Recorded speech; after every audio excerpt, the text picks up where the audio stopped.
I said bombs. Huh. What are they good for? Absolutely everything. Bombs are awesome. Tanks giving you problems? Drop a bomb on it. Infantry capturing a point? Drop a bomb on it. Everything goes better with bombs. It's like Tabasco sauce. So hey everybody, welcome to chapter 4 of the Heroes and Generals Flying Tutorial. I'm Old Man Smithers, and today we're talking about dropping the bomb. So you know that sound you hear whenever you're in infantry and you hear the plane overhead and you're not really worried and all of a sudden you hear the whistle? Now if that's a good pilot, you're dead. You're not going to get out from underneath that bomb in time. Same thing with a tank. If you hear that whistle over your tank engine, you know the pain is coming down. So that's what we're going to talk about today. We're going to talk about how to drop bombs with precision. And I'm not talking about the whole fly over a point and just drop a bomb and hope you hit something. I'm talking about hitting the target, identifying what you want to drop a bomb on, and then making sure that bomb actually hits it. Not blows it up, hits the target. If it was an infantry guy, we want the bomb to knock him out before the blast kills him. So let's get to it. Bombs. Make the ground shake.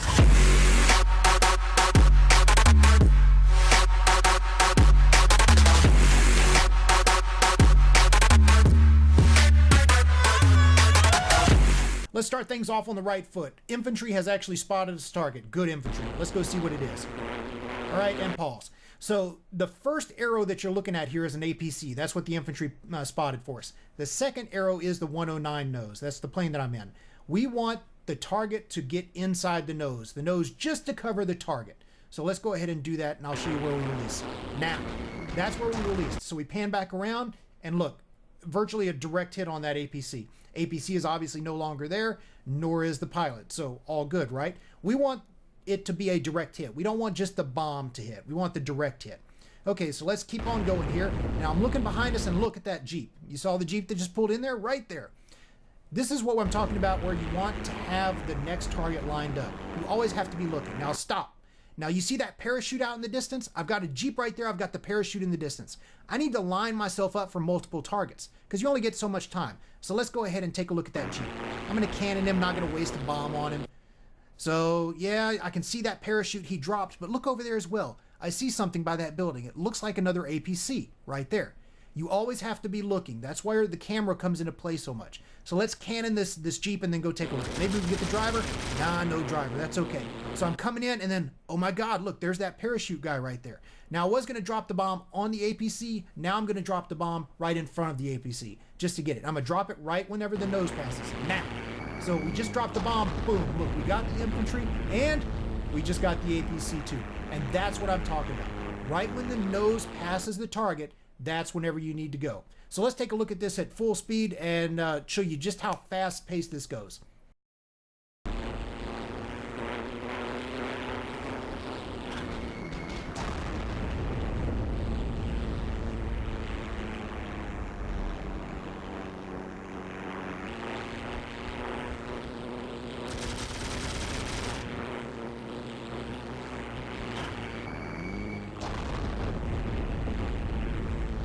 So 2 recon vehicles plus an infantry, not a bad little bit of work for 15 to 20 seconds worth of gameplay. That's what I love about planes. They can really help out the team. Now, just remember what I was talking about though. In the 109, you want that target to just get underneath the nose, like the nose covers the target just a little bit. Remember that first arrow, when it meets the second arrow, that's whenever you release the bomb. If you get good at this, you can literally put these bombs into windows. You can put these bombs into sandbag AA turrets. That's why I'm so on the get a direct hit kick rather than just good enough kick. You want it to get it to where you can become a master with this kind of thing. So next what we're going to do is we're going to take a look at a couple more situations and I'll narrate our way through there. Won't take that long, and then we're going to move to the P-38 because that one's just a tiny bit different. Still the same, but just a little bit different. All right, first up we have Jeeps. Jeeps are quick, so you have to lead them a little bit. So see, he's taking off, he's going in there, and now I'm going to release. Boom, got him. You got to lead him just a little tiny bit. This is Jeep related as well, but this is more of a do not do this if you're a Jeep machine gunner, because I'm just looking around for something to bomb, and then all of a sudden somebody starts shooting at me. So I come in, and now you notice that little thing that I just did? It went boop, and then I dropped the bomb. That was with debug controls, which you should be able to do now after chapter 3, right? All right, so now I'm looking around for infantry. There's a lot of infantry. I cut the engines so I have enough time. And look, oh, there they are. I see them. come in and release now. Boom. So it's all about seeing the target before you drop. Don't waste the bomb. They're precious.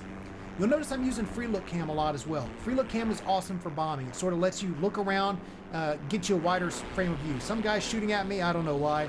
Now. And bomb as well. Don't shoot at planes. I mean, you can. Jealous Elephant killed me just the other day with a scoped rifle, but just know you're probably going to get a bomb in the face for doing it. So now let's take a look at the P38. It's a little bit different from the 109, but same concept applies, just with a few slight changes. Look at that big, beautiful beast. All right, stop. So whenever you're turning, you're not doing anything. You're not really looking at anything. So always be using your free cam to spot targets. You see that Jeep there? Spotted him when we turned. So now let's go and go ahead and get him. So we're coming in on him and stop. So now what we're looking at is first person view. In the P38, the cockpit is much shorter than the 109.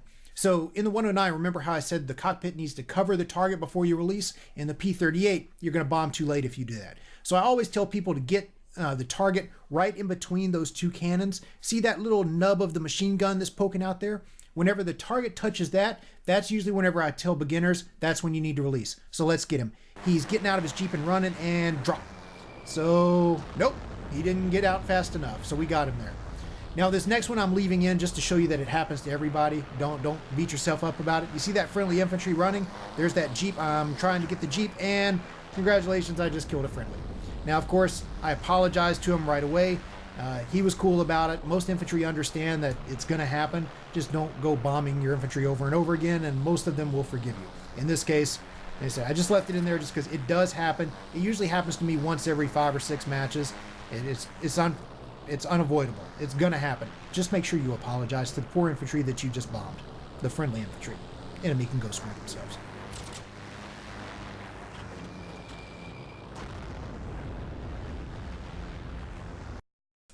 So bombing, like everything else in flying, just takes practice. There's not a whole lot more that I can show you. I just wanted to give you a couple of narrated examples of whenever I release the bomb on specific targets. Like if they're moving, if they're not. Just remember, if there's one thing that you can take away from this video, all beginner pilots, whenever the target touches the nose of your plane, if you release the bomb there, your bombing will improve 150%. Guarantee you. After you get a little bit more comfortable with it, remember that on the 109, the target needs to be covered by the nose. You want to let the nose go just past the target before you release the bomb. On the P38 with the shorter cockpit, or with a shorter nose before the cockpit, I usually say just the machine gun nub. If you release it right there, you're going to hit the target. Keep in mind though, like we were talking about during a plane comparison, the P38 has those offset bombs.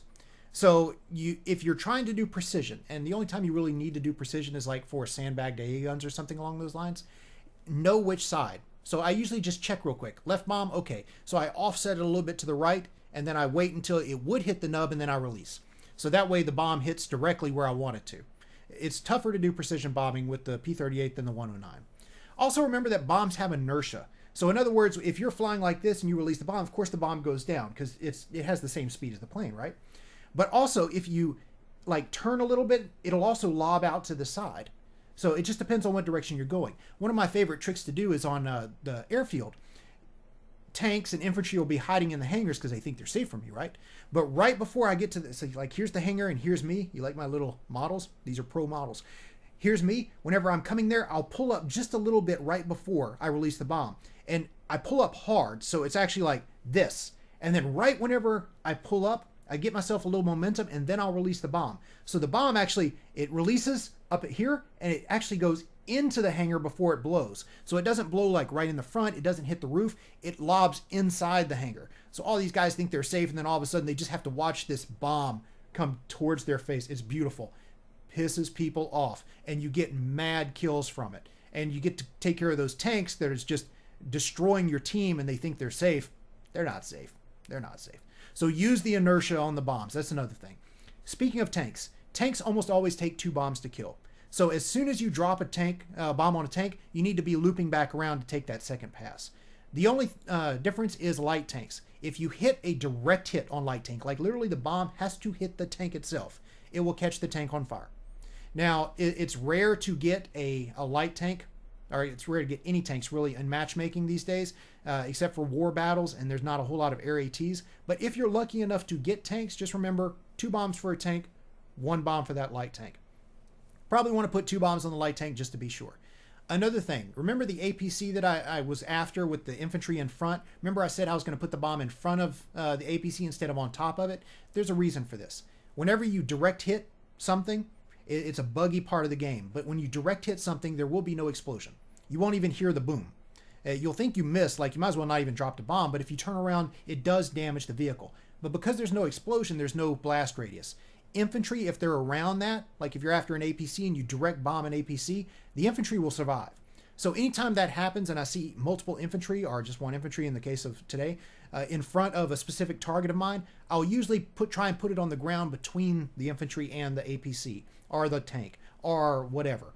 So that way the blast radius kills the infantry and it does damage to the APC as well. Like we saw today, it was enough to catch it on fire, so it all works.